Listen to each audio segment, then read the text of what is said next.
most of you guys, but first, let me just say I appreciate your service you're about to give your country. It's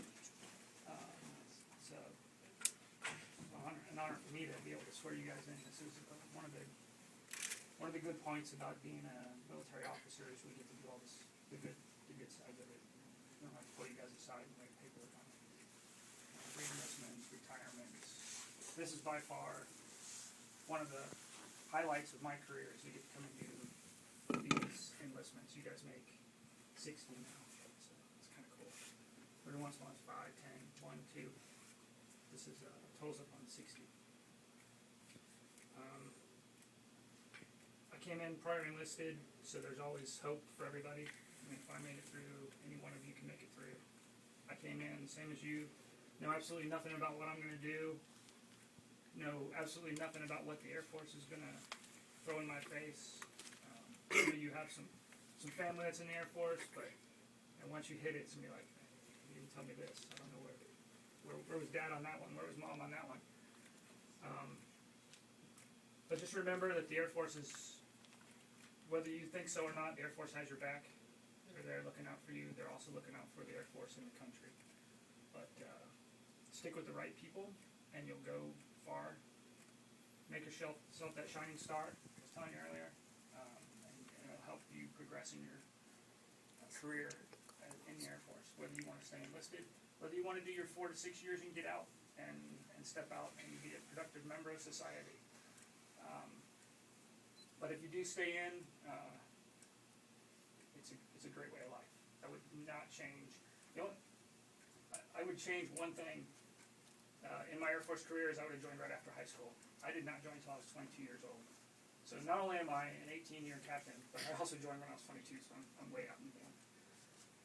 That was the only thing I would have changed. I would have joined a lot earlier, and I probably would have gone out and got my school done sooner. The Air Force gives you guys school. They're going to give you schooling. They're going to let you go to college for free. You don't have to buy books. That's it. That's no chump change. Books for college are pretty expensive. But take advantage of everything they're going to throw at you.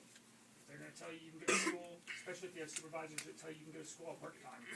Take advantage of that stuff. Hang out with the right crowds.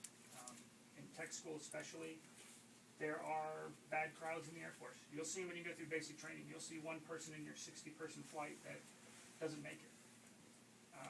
You'll see guys that are just skating by, and you'll see the guys that are going above and beyond because they want to do something for their country. So be that person. Step up. Lead your flight. This will be your first chance to lead something. So step up and lead something. Especially if it's just a little drill. They always tell you don't volunteer for a lot of stuff because you'll get stuck with a job you don't know what you're getting into. But the little things. If you guys go out when you're doing your 1 week out in the field, living in a tent, run an exercise or something. Strain yourself for knowledge. If you don't test yourself, you don't know where you're going to fail. So get out there and learn those mistakes now before they take you and throw you in the desert and put you in charge of 30 guys and then you fail. That's the wrong time to fail. So fail in training. That's what it's there for. It's there to make you look silly. Everybody looks silly in training because we all mess up. Everybody does.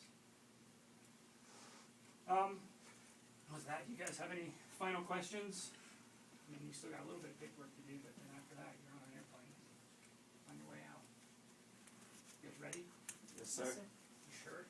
Yes, sir. You look kind of scared. I'm scared for you. I have to do 6 weeks, 8.5 weeks, but it goes by pretty quick. If you haven't listened to anything I said because you're just wondering what's next, just remember this. Every morning when you wake up at basic training, you're going to say, why am I doing this? This is the biggest mistake of my life. I did it. I did it through OTS. Just push through it. You had a rough day. The next day is there. That day's behind you. But I did it every day. I woke up like, what am I doing? Why am I here? Why am I in this room with 59 other guys that I don't like any of these guys. Especially don't like that guy in the blue suit that keeps yelling at me to make my bed right. But just push through it. It's an 8.5 week game to get you into the military. all it is. Nobody, they're not there to, they're not there to push you to your breaking point. They're there to push you to be an airman. That's all they want. They want to graduate airmen. And when they graduate their entire flight from start to finish, that's kudos in their book.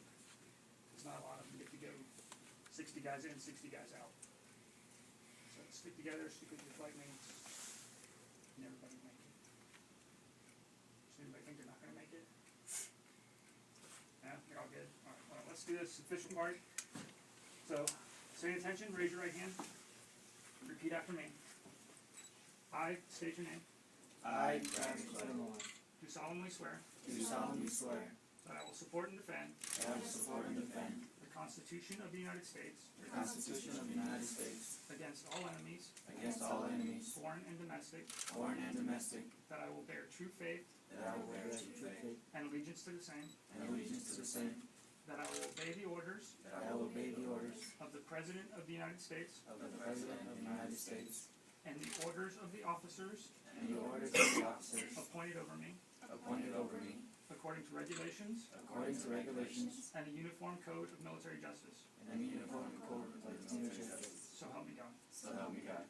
Congratulations.